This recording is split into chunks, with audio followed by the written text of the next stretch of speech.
actually wrote a couple of poems just in the last couple of days.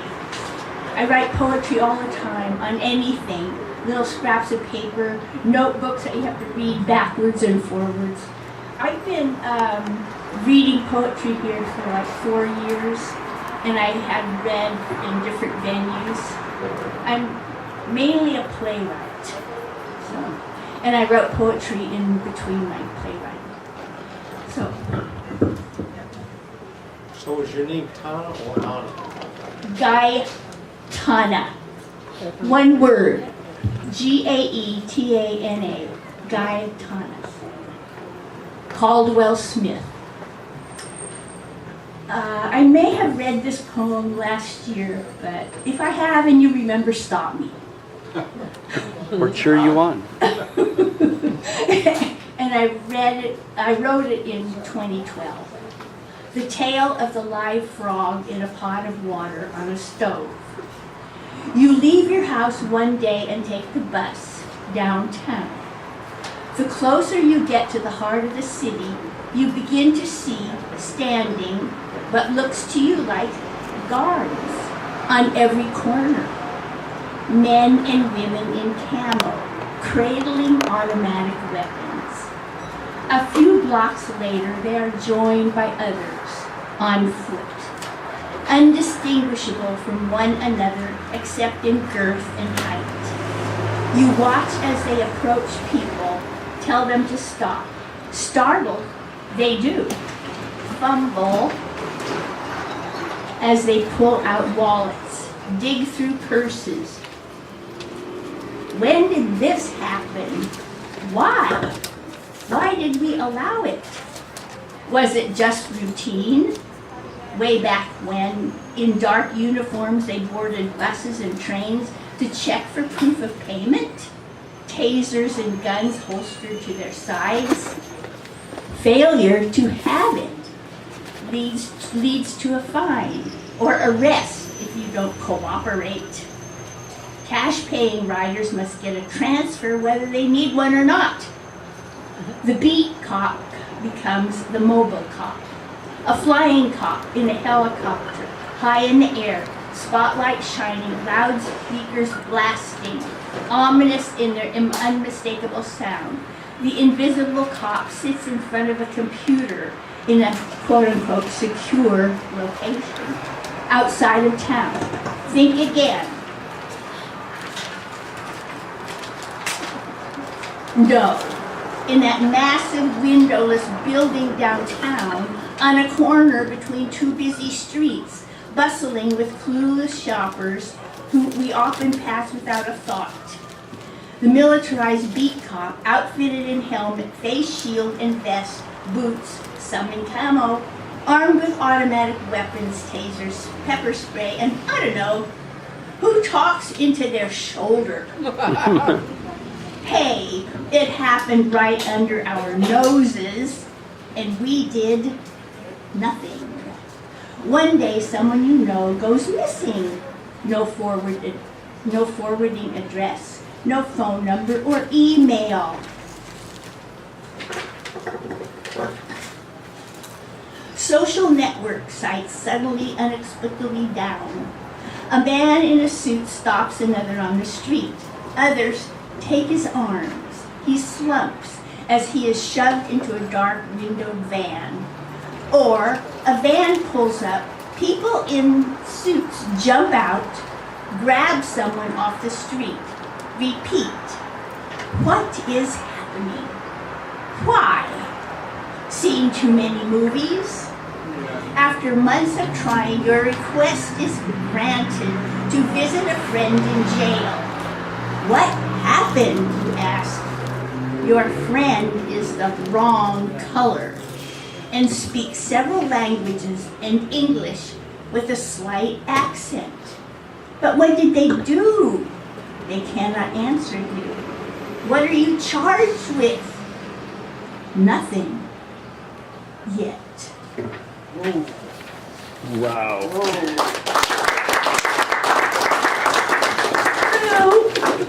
Watch out.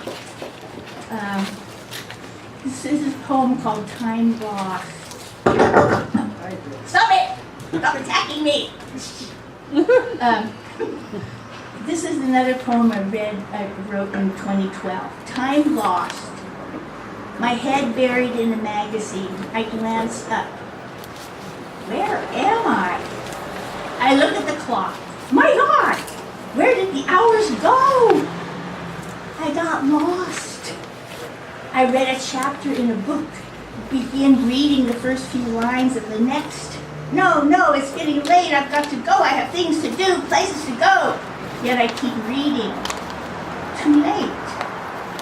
I got lost again. I like going to movies alone, not to feel someone else's vibes or wonder, do they like it? Concern myself with every frame, utterance. How did they like that? No, I'm free to lose myself in it. I stay through the credits to see where the film was shot, which appears at the very end after music and film score attributes, though I know I can find it online later. I leave the theater, out on the street. Where am I? Look at my watch. It can't be that late. Where was I? Start up the street toward the bus stop. No, turn around. It's back that way. I was lost. On the bus, I read a short story in Harper's. Check my email on my cell. I find a new app to download to my smartphone or e-reader. Engrossed. I miss my stop. Shit. I got lost. Writing something new. I'm excited. Know just where it's going. The light in the room has changed from when I started this morning. I get up to turn on a lamp. Look at the clock. It can't be! I go into another room to check the time. I got lost. Lost again. No, not lost. For a time. Maybe not just lost somewhere else, but found.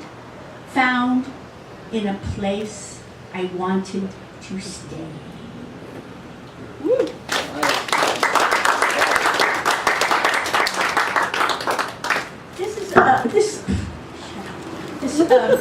Slow it again. Smack it. I'll win it over. Nice, Mike. Hi, Mike. This I just wrote beginning last night. I finished it this morning. It's based on an article I read in the Chronicle. I adapted it from it, changed the name to protect the innocent. Journey's End, or the ignominious death of Mavis Heath. Mavis Heath had lived for years in the Mayette apartments. Mavis had never married. She had no living relatives. Needy neighbors loved her, and she them, especially during the holidays. She cooked up meals with the help of a close friend to bring to them, along with a reciprocal hug. She was her own Meals on Wheels. Mavis had saved enough money to buy her own mobile home in Journey's End, appropriately named as it was for many retirees who resided there. One cold winter's day, Mavis fell and could not get up. Having not seen her for almost a week, the manager knocked on her door and found her on the floor in a semi-coma and called 911. EMTs rushed her to the hospital. Her body temp had dropped dangerously low. Yet, Mavis pulled through.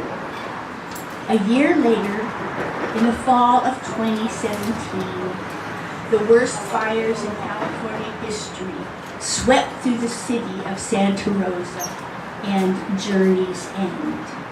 A week or so later, officials combed through ashes and rubble. Authorities tallied the missing and the dead and found Mavis Heath's charred bones in the frame of what was left of her bed.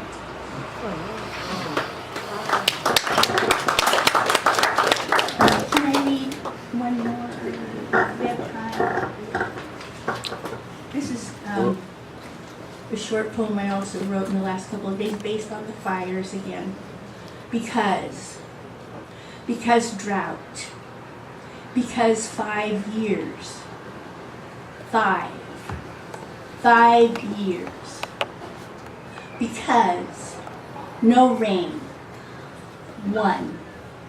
1 year, 2, because 2 years, because 3 years, because 4, because 5 years drought, because one winter, because heavy, because torrential rains night and day, because continuous, a few days steady torrential rains, spring, because earth, heavy, because pregnant with incipient growth, because grasses grew unstoppable, taller than an elephant's eye, because days of abnormally high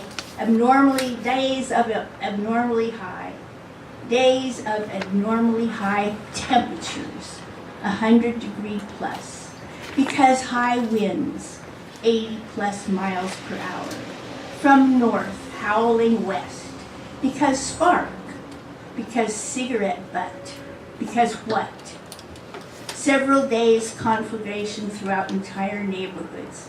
Ashes, all fall down.